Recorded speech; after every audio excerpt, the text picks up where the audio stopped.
If your videos are getting less than 100 views, I know exactly what that feels like. It's frustrating and it sucks. And I also know that half of the advice you're about to get on YouTube is not even written for you. So let's figure out where you actually are first. If you've only got one video on your channel and it has less than 100 views, that's completely normal. Way less than 100 views would be completely normal. If you have 100 views on your first video, that's exceptional, that's rare, and you obviously did a whole bunch of things right. So not to worry, if you've only got one video, don't even pay attention to your stats at this point. It's kind of wasted energy. What you should be working on is your second video and your third video.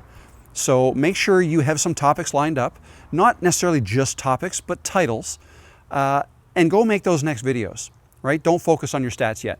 If you already have 10 videos on your channel, then you may have something to look at. So what I would do in this case is I would go into your YouTube studio, sort your videos by views so that you rank them from best to worst, and take a look at your top two. What do those two videos have in common, right? Have a look at that. Try to understand what they have in common, why they might have done better than your other videos. And even if they still have less than 100 views, that's totally fine. What you're doing though is you're trying to latch on to a topic or a method that has been working for you and double down on it. So what you want to do then is start planning your 11th video based on what your findings are for your top two videos so far. Okay? And just to make you feel a little bit better, I want to show you my own stats for my first 11 videos, which happened to be in the first, well, I made two videos. Actually, let me go inside and show you this on my computer. And this is where I make a cut. All right, let's get into my computer, YouTube Studio. I'm showing the first 2 months. So the way you do that is you just come up here and you go to custom and you put in the starting and the ending dates. So I'm showing you the 1st of December 2020 to the end of January 2021. This is what we see. I had 272 views for those 2 months. I'm showing December as well, even though I consider having started my channel in January, because I actually did post 2 videos in December. They were 2 videos that I didn't make for YouTube. I made them for Fiverr. I just happened to post them on my YouTube channel to kick things off. So the end of my first 2 months, I had 6 subscribers, and you can see here how often I posted. So my first real video, I would say, was on this date, January 1st, posted another one here, and so on. To get a complete list of all of these, click See More, and then they are all listed right here, okay? There are 11 videos here. So the first 2 that I posted in December, and then 9 my first month in January. And the best any video did was 44 views. And that was this one here. It was the one I posted January 1st. Okay, 44 views in a month. All right, and you can see that right here. It got 10 views on the first day, none on the second day, and then 8, and so on. We go towards the end of the month. Now I've got 11 videos on my channel by this time. And I had a video get 13 views, and then 2 for another one, and then 1 for another one, and so on. So this is normal, the way a channel starts. I found that pretty demoralizing. I was frustrated, made 9 videos, spent a lot of time making them in that first month for not that many views, and I basically quit. I want to mention today's sponsor, Nexus Clips. If you're a content creator and you're only posting long-form videos, you're leaving a lot of potential attention on the table. A lot of people discover creators today through short clips on Shorts, TikTok, or Reels, but keeping up with that can feel overwhelming. That's why I'm using Nexus Clips. It takes my long videos, finds the best moments, reframes them vertically, and adds animated subtitles automatically, which matters because a lot of people watch short-form content without sound. It honestly removes the friction of clipping content, so sharing short-form content daily actually becomes doable. Keep focusing your time on your long-form videos and use Nexus Clips for short-form. If your content is already good, this is one of the best ways to grow your personal brand. Try Nexus Clips today. Now let's get back to the video. But anyways, I just wanted to show you that. Let's get back outside and talk about subscribers a little bit. So let's say you have under 100 subscribers and you're not getting 100 views per video. Anytime you get more views than you have subscribers, consider that a breakout video, okay? You're reaching more people than you have subscribers. That means you're reaching new people. It could mean you're reaching new people. Not everybody who watches your videos is going to subscribe, and that's totally fine. but it could be a good signal if you get more views than subscribers. But let's say you're not getting 100 views and you have less than 100 subscribers. What do you do? What I would suggest is maybe ask people to subscribe, right? You can ask in the middle of your video, never at the beginning, but in the middle of the video after you've given some advice or some value. You can ask there, or even towards the end. You can ask people to subscribe or like or leave a comment. Asking people to leave a comment, it's usually better to ask people a specific question and say, you can answer me in the comments below. That's, like give them some direction. Don't just say blanket, say, leave me a comment below, right? Just say like, have you noticed this as well? Or what do you think about what I just said? Like, let me know in the comments below. I read them all and I reply to them all, or something like that, right? So that's something you can do on your next video. But again, less than 100 views per video when you have less than 100 subscribers is not a bad signal. It's probably very normal. So the advice here is also similar to the last one. If you have 10 videos on your channel, then take a look at your best performing videos, and maybe that'll give you some signal as to what you should make your next video about and get to work on the next video. Here's one I get a lot. Let's say you were getting hundreds of views or even thousands, and it's like you've hit a wall and now you're not. Like things have changed. And this is where most people will go right to blaming the algorithm or blaming YouTube for changing something that's affected their results, right? You're used to getting thousands or hundreds of views. Now you're below 100 views again, and why, right? And what do you do? Well, where my mind typically goes in this scenario is topic drift or topic saturation or viewer, what's the word? Viewer, come on, help me. Fatigue, viewer fatigue. So look at your most recent videos. Again, you can go back and sort by views and just look at your popular videos, which ones have done the best, and have a look at the titles, okay? And you can also look at the videos that are doing the worst and look at those titles.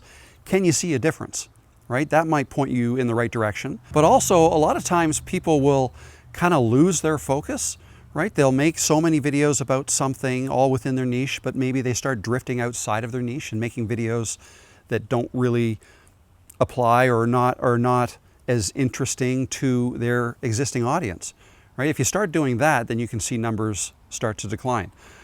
So have a look at topic drift, see if that's a thing, and try to get back on topic, the topics that were working for you at one point. But viewer fatigue is real, right? So if you talk too much about the same thing, you may start to lose people's interest, right? They may get tired of hearing the same thing over and over and over again.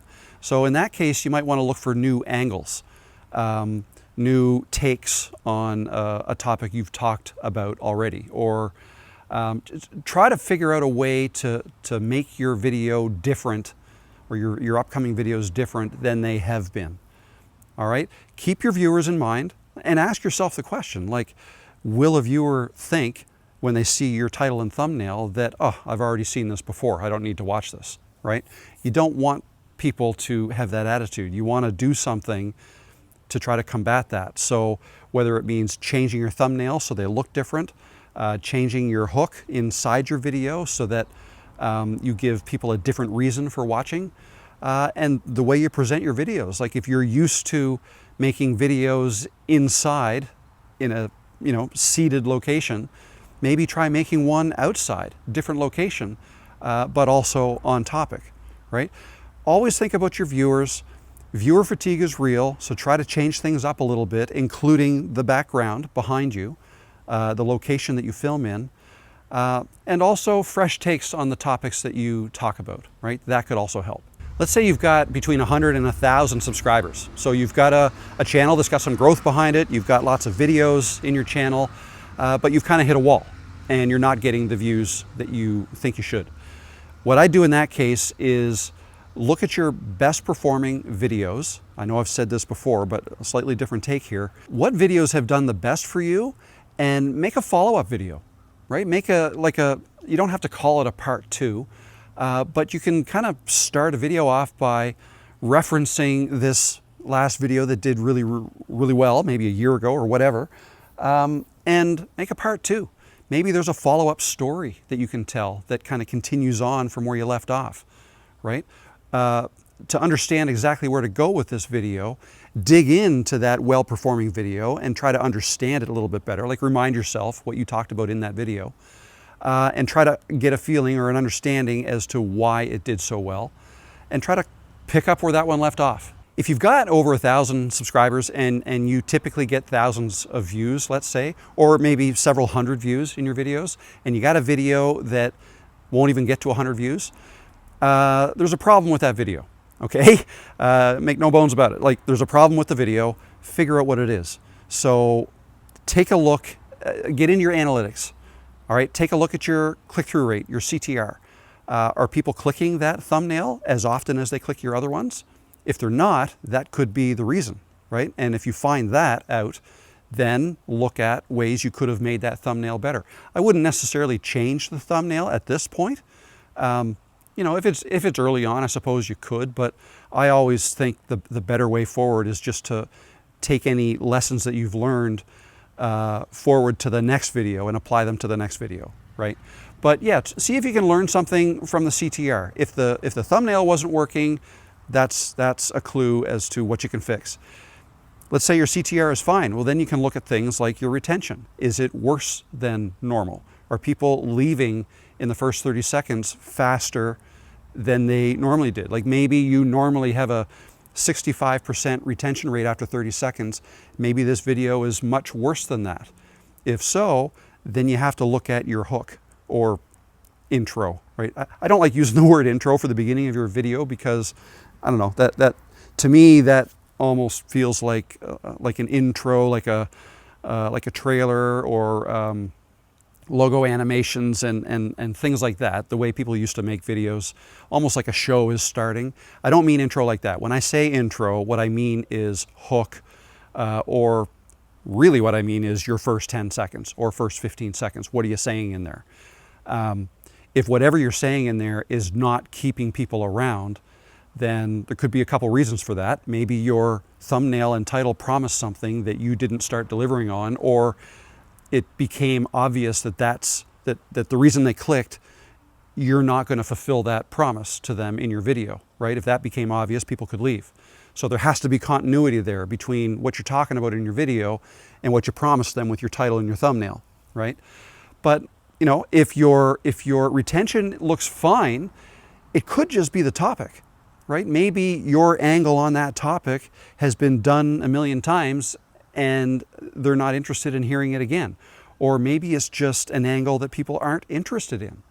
That could be too. Like, you have to remember, not every video can be a winner, right? Not every video topic can be a winner.